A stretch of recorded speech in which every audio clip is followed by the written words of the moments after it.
بسم اللہ الرحمن الرحیم۔ حضرت علی رضی اللہ تعالیٰ عنہ کی محفل میں لوگ اکثر سوالات کیا کرتے تھے جو کہ مختلف موضوعات کے حوالے سے ہوا کرتے تھے۔ ایک مرتبہ حضرت علی رضی اللہ تعالیٰ عنہ مسجد میں بیٹھے ہوئے تھے۔ آپ رضی اللہ تعالیٰ عنہ کی محفل میں بہت سے لوگ بیٹھے ہوئے تھے جن میں حضرت سلمان فارسی رضی اللہ تعالیٰ عنہ بھی تشریف فرما تھے۔ حضرت سلمان فارسی رضی اللہ تعالیٰ عنہ نے حضرت علی رضی اللہ تعالیٰ عنہ سے سوال کیا کہ کیا فوت ہونے کے بعد بھی ماں باپ کی روح اپنے گھر لوٹتی ہے؟ اس سوال کے جواب میں حضرت علی المرتضیٰ رضی اللہ تعالیٰ عنہ نے کیا جواب عرض کیا، آج کی ویڈیو میں ہم آپ کو اس کے بارے میں بتائیں گے اور یہ بھی بتائیں گے کہ ماں باپ کی روحیں کس دن گھر پر آتی ہیں۔ آپ نے ویڈیو کو سکپ بالکل نہیں کرنا اور اس بارے میں مکمل تفصیلات جاننے کے لیے آپ سے گزارش ہے کہ ویڈیو کو آخر تک ضرور دیکھیے گا۔ ناظرین، سب سے پہلے آپ کو حضرت علی رضی اللہ تعالیٰ عنہ کا جواب بتاتے ہیں اور پھر آپ کو روح کی آزادانہ حرکت کرنے کے بارے میں بھی چند روایات بتائیں گے۔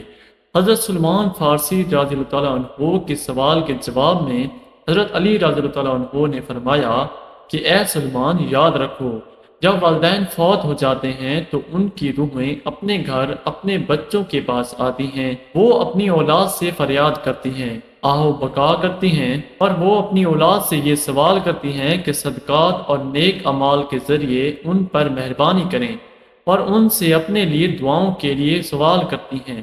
تو اس پر حضرت سلمان فارسی رضی اللہ تعالیٰ عنہ نے عرض کیا کہ اے علی رضی اللہ تعالیٰ عنہ، ماں باپ کی روحیں کیوں واپس لوٹتی ہیں؟ حضرت علی رضی اللہ تعالیٰ عنہ نے فرمایا کہ جب ماں باپ فوت ہو جاتے ہیں تو ان کا اپنا اعمال نامہ بند ہو جاتا ہے۔ مرنے کے بعد وہ اپنی اولاد اور اپنے رشتہ داروں کے محتاج ہوتے ہیں کہ کوئی ان کے نام پر صدقہ کرے، کوئی ان کے لیے نیک عمل کر کے ایصال ثواب کر دے تاکہ ان کے درجات بلند ہو سکیں یا ان کے عذاب میں ان کی وجہ سے کمی ہو سکے۔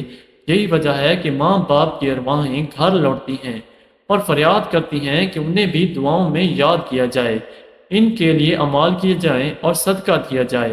پھر حضرت سلمان فارسی رضی اللہ تعالیٰ عنہ نے دوبارہ پوچھا کہ یہ ارواح کب کب اپنے گھروں کو لوٹتی ہیں؟ تو حضرت علی رضی اللہ تعالیٰ عنہ نے فرمایا کہ یہ ارواح ہفتے میں ایک دن اپنے گھروں کو لوٹتی ہیں، اور وہ دن جمعرات کا دن ہے، یعنی جمعہ کی رات کو یہ روحیں اپنے گھروں میں آتی ہیں اور چیخ چیخ کر اپنوں کو پکارتی ہیں، لیکن جو لوگ زندہ ہیں ان کی آوازیں نہیں سن سکتے اور وہ اپنی دنیاوی کاموں میں مگن رہتے ہیں، لہٰذا یہ روحیں اسی طرح سے مایوس ہو کر لوٹ جاتی ہیں، سوائے ان کے جن کی اولاد نیکوکار ہو اور اپنے والدین کے لیے اعمال ہدیہ کرے اور ان کے لیے دعا کرے۔ پھر حضرت علی رضی اللہ تعالیٰ عنہ نے فرمایا، اے سلمان، یاد رکھنا، اپنے مرحومین کے لیے دعا کرتے رہنا۔ جب کوئی اپنے مرحوم والدین کے لیے دعا کرتا ہے تو ان کی روحیں اللہ سے فریاد کرتی ہیں کہ یا اللہ، جس طرح ہماری اولاد نے ہمارے اوپر احسان کیا، ہمیں اپنی دعاؤں میں یاد کیا، تو ان پر بھی رحم فرما، ان کی دنیا کی پریشانیوں کو ختم فرما اور ان کے لیے آسانیاں پیدا کر۔ ناظرین، یہ تھا حضرت علی رضی اللہ تعالیٰ عنہ کا فرمان، جس سے واضح ہوتا ہے کہ ارواح جمعرات کو اپنے گھروں کو لوٹتی ہیں۔ حضرت علی رضی اللہ تعالیٰ عنہ کی اسی طرح کی ایک اور حکایت بھی روایت کی جاتی ہے کہ ایک مرتبہ حضرت علی رضی اللہ تعالیٰ عنہ مسجد میں اداس بیٹھے ہوئے تھے کہ حضرت سلمان فارسی رضی اللہ تعالیٰ عنہ تشریف لائے اور آپ سے پوچھنے لگے کہ میں آپ کو افسردہ دیکھ رہا ہوں۔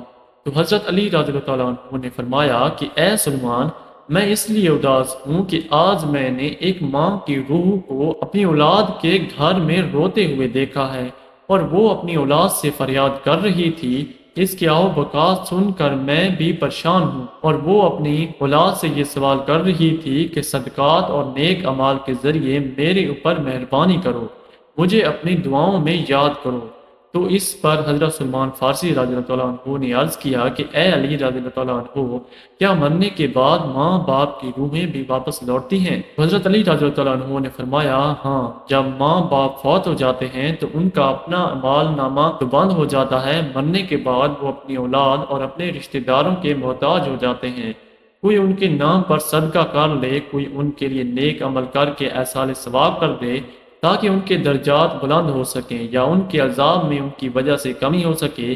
یہی وجہ ہے کہ ماں باپ کی ارواح گھر لوٹتی ہیں اور فریاد کرتی ہیں کہ انہیں بھی دعاؤں میں یاد کیا جائے۔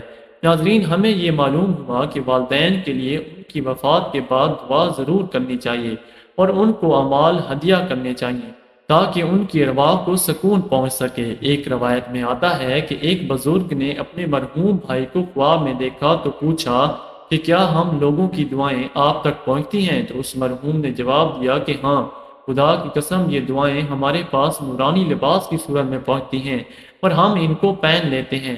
لیکن ناظرین، کتنے افسوس کا مقام ہے اور افسوس کی بات ہے کہ عموماً لوگ اپنے مرحومین کو بھلا دیتے ہیں اور چند دن دعا کرنے کے بعد ان کے لیے دعا بھی نہیں کی جاتی۔ یہی عام مشاہدہ ہے۔ ناظرین، جہاں تک بات ہے ارواح کی کہ وہ مرنے کے بعد نقل و حرکت کر سکتی ہیں یا نہیں، تو اس حوالے سے آپ کو ایسی روایات سناتے ہیں جن سے روحوں کی آزادانہ نقل و حرکت کے بارے میں واضح ہوتا ہے۔ حضرت سعید بن حسیب رضی اللہ عنہ سے مروی ہے کہ حضرت سلمان فارسی اور عبداللہ بن سلام رضی اللہ عنہ باہم ملے۔ ایک نے دوسرے سے کہا کہ اگر تم مجھ سے پہلے انتقال کرو تو مجھے خبر دینا کہ وہاں کیا پیش آیا۔ پوچھا گیا کیا زندہ اور مردہ بھی ملتے ہیں؟ فرمایا ہاں، مسلمانوں کی روحیں تو جنت میں ہوتی ہیں، انہیں اختیار ہوتا ہے جہاں چاہیں جائیں۔ حضرت عبداللہ بن عمر رضی اللہ عنہ کا فرمان ہے کہ دنیا مومن کا قید خانہ ہے اور کافر کی جنت۔ جب مسلمان مرتا ہے تو اس کی راہ کھول دی جاتی ہے جہاں چاہے جائے۔ ناظرین، روح وہ امر ربی ہے جس کے حکم اور پروگرام کے ماتحت ہمارا وجود شروع ہوتا ہے۔ قرآنی تعلیمات کی روشنی میں یہ کہا جا سکتا ہے کہ روح کا مادہ نور ہے اور یہ نور توانائی کی ایک قسم ہے۔ جس طرح ملائکہ نور سے پیدا ہوئے، اسی طرح روح بھی۔ سائنسی تحقیق کے مطابق روح انسان کا وہ حصہ ہے جس کا موت بھی کچھ نہیں بگاڑ سکتی۔ روح اللہ تعالیٰ کے ایک فیصلے کا نام ہے، اس سے زیادہ جانا نہیں جا سکتا۔ انسان کے پاس جو علم ہے وہ بہت ہی کم ہے، بلکہ دیا ہی نہیں گیا، جبکہ روح کو سمجھنے کے لیے زیادہ علم چاہیے جو مخلوق کی شان کے لائق نہیں ہے۔ ناظرین، یاد رہے کہ ماں باپ اپنی اولاد کے لیے خدا کے فضل و کرم کا ذریعہ ہیں اور خدا کی رضا ان کی رضا میں ہے۔ اسی لیے خدا نے جہاں اپنی عبادت کا حکم دیا وہاں والدین کے ساتھ احسان کرنے کا بھی حکم دیا۔ اللہ تعالیٰ نے والدین کا بہت بڑا درجہ رکھا ہے اور آپ صلی اللہ علیہ وسلم نے والدین کے حقوق واضح کیے ہیں۔ جہاں تک بھی آتا ہے کہ والدین کی رضا میں اللہ کی رضا اور والدین کی ناراضگی میں اللہ کی ناراضگی ہے۔ اللہ تعالیٰ نے قرآن میں حکم فرما دیا ہے کہ والدین کے سامنے اف تک بھی نہ کرو۔ جہاں اللہ نے والدین کے ساتھ حسن سلوک پر اجر رکھا ہے، وہاں پر ان کی نافرمانی پر عذاب بھی رکھا ہے۔ زندگی کے اندر والدین کے ساتھ حسن سلوک کی تعلیم ہے اور مرنے کے بعد بھی ہمارا مذہب ہمیں یہ درس دیتا ہے کہ والدین کے لیے احسان ثواب کرتا رہے تاکہ ان کی کمی پیشی کو اللہ رب العزت معاف فرما کر ان کی بخشش کر دے اور ان کے درجات کو آپ کی دعاؤں اور نیک اعمال کی وجہ سے بلند فرماتا رہے۔ اللہ سے دعا ہے کہ وہ ہمیں بھی والدین کی قدر کرنے کی توفیق عطا فرمائے اور ہمارا خاتمہ ایمان پر فرمائے۔ آمین ثم آمین۔